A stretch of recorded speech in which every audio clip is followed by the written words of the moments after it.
Assalamualaikum warahmatullahi wabarakatuh. Perkenalkan, nama saya Deka Fitria, NPM 1913023002.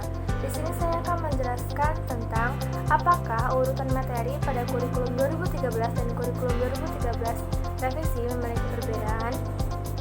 Dalam kurikulum 2013 dan kurikulum 2013 revisi tidak ada perbedaan terkait urutan materi, tetapi adanya penyelarasan antara KI dan KD, serta penambahan penjelasan tentang mata pelajaran pilihan.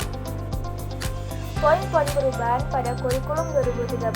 Yang pertama, nama kurikulum tidak berubah menjadi kurikulum nasional, tetapi menjadi kurikulum 2013 edisi revisi yang berlaku secara nasional.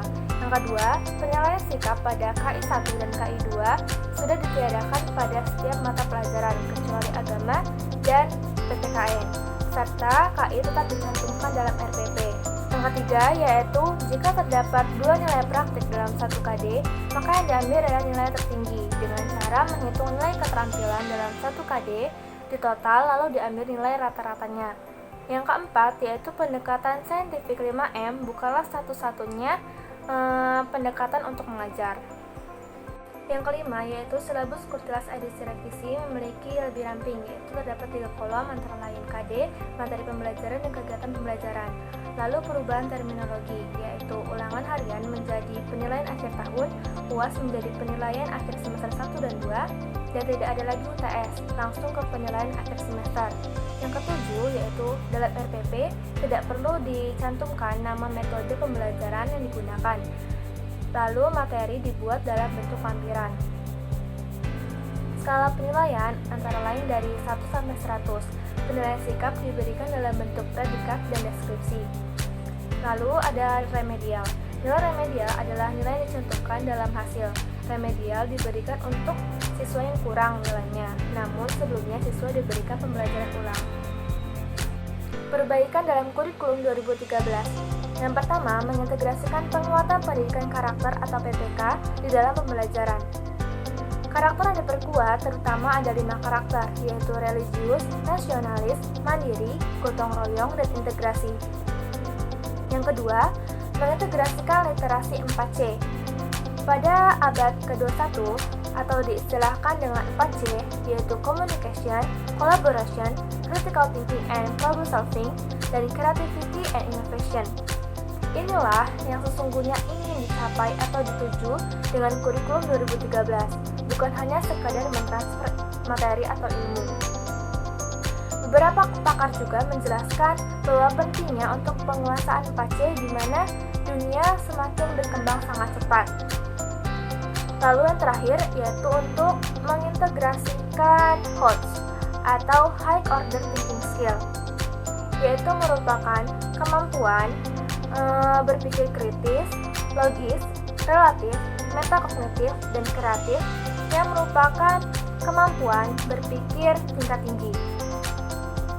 Kurikulum 2013 juga menuntut materi pembelajaran sampai metakognitif yang mensyaratkan peserta didik mampu untuk memprediksi, mendesain, dan juga memperkirakan.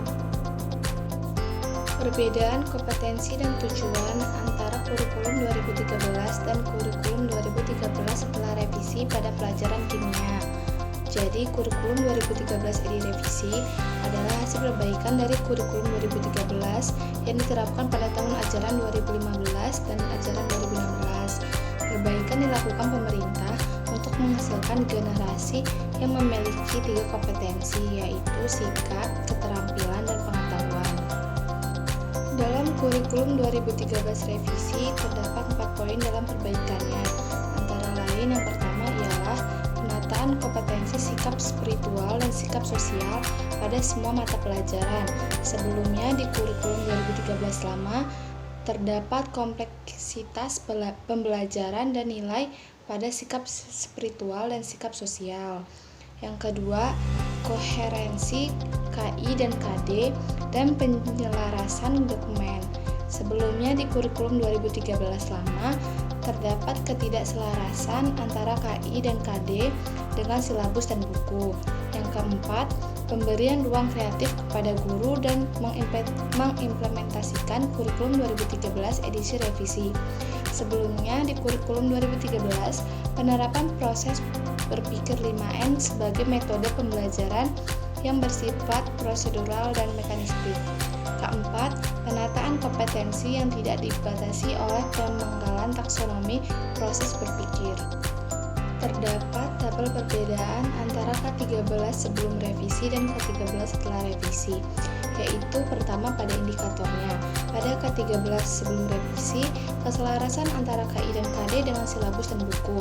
Sedangkan pada K13 sesudah revisi, penilaian sikap KI dan KI2 sudah ditiadakan di setiap mata pelajaran, hanya saja ada pada pelajaran agama dan PKN. Pada peraturan Mendikbud pada Kurtilas 2013, yang sebelum revisi mengacu pada PP 32 tahun 2013 pasal 1/17 tentang tatanan konseptual kurikulum dikembangkan berdasarkan standar nasional pendidikan dan pasal 77A, dan pada K13 sesudah revisi mengacu pada Permendikbud nomor 23 tahun 2016 kurikulum 2013. Perbedaan berdasarkan pendekatan pada K13 sebelum revisi ialah penerapan pendekatan saintifik berpikir 5M sebagai metode pembelajaran yang bersifat prosedural dan mekanistik. Dan pada K13 sesudah revisi ialah pendekatan saintifik 5M bukanlah satu-satunya metode saat mengajar, dan apabila digunakan maka susunannya tidak harus berurutan. Perbedaan berdasarkan penggunaan taksonomi Bloom pada K13 sebelum revisi ialah pembatasan kemampuan siswa melalui pemanggalan, dan pada K13 sesudah revisi ialah tidak dibatasi oleh pemanggalan taksonomi proses berpikir. Terdapat tujuan yang sama pada K13 sebelum dan sesudah revisi, yaitu kurikulum 2013 bertujuan untuk mempersiapkan manusia Indonesia agar memiliki kemampuan hidup sebagai pribadi dan warga negara yang beriman, produktif, kreatif, inovatif, dan efektif, serta mampu berkontribusi pada kehidupan bermasyarakat, berbangsa, bernegara, dan peradaban dunia. Assalamualaikum warahmatullahi wabarakatuh.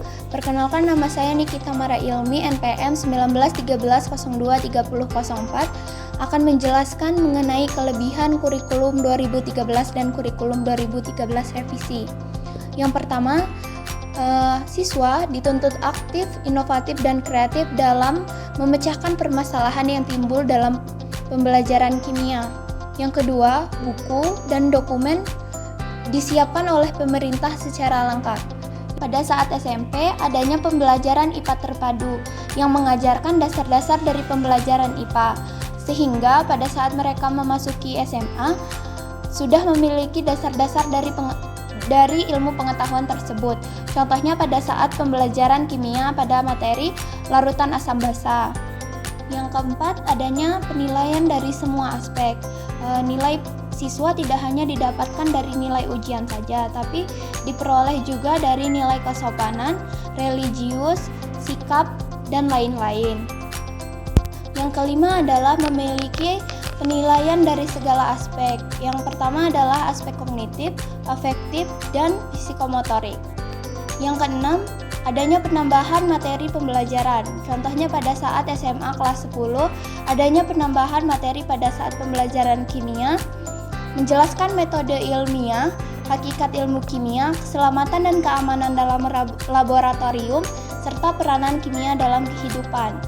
Yang ketujuh, pembelajaran berfokus pada siswa, sehingga siswa dapat membangun dan mengkonstruksi pembelajaran dalam pikirannya. Yang kedelapan, pada saat pembelajaran kimia sudah menayangkan video pembelajaran yang ditayangkan melalui LCD dan melakukan percobaan secara langsung di dalam laboratorium, sehingga pembelajaran tidak hanya mengenai teoritis di dalam kelas saja.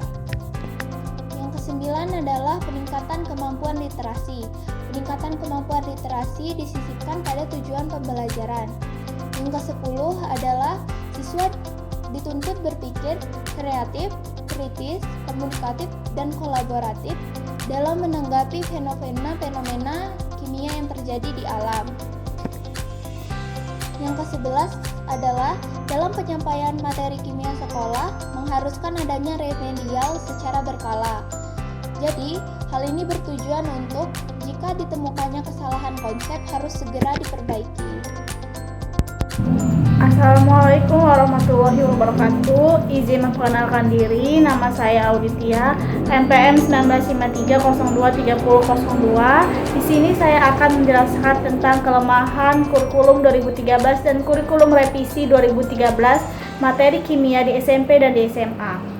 Kelemahan pertama, kurikulum 2013 bertentangan dengan Undang-Undang Nomor 20 Tahun 2003 tentang Sistem Pendidikan Nasional karena penekanan pengembangan kurikulum hanya didasarkan pada orientasi pragmatis. Selain itu, kurikulum 2013 tidak didasarkan pada evaluasi dan pelaksanaan kurikulum tingkat satuan pendidikan 2006 sehingga dalam pelaksanaannya bisa membingungkan guru dan pemangku pendidikan. Kelemahan dari kurikulum 2013 ini adalah masih banyaknya sekolah atau lembaga pendidikan yang menerapkan kegiatan belajar mengajar konvensional, sedangkan KBM konvensional harusnya sudah tidak diterapkan dalam kurikulum ini.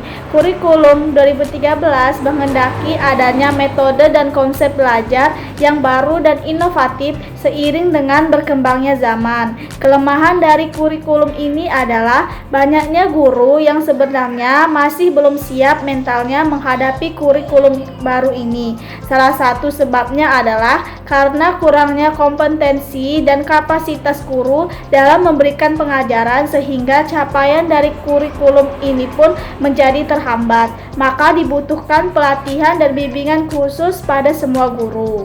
Bahwa ada beberapa materi belajar yang terlalu berat untuk usia sekian, sehingga beban belajar siswa menjadi semakin besar dan berat, dan ini akan berdampak pada terlalu tertinggalnya siswa yang berkemampuan rendah.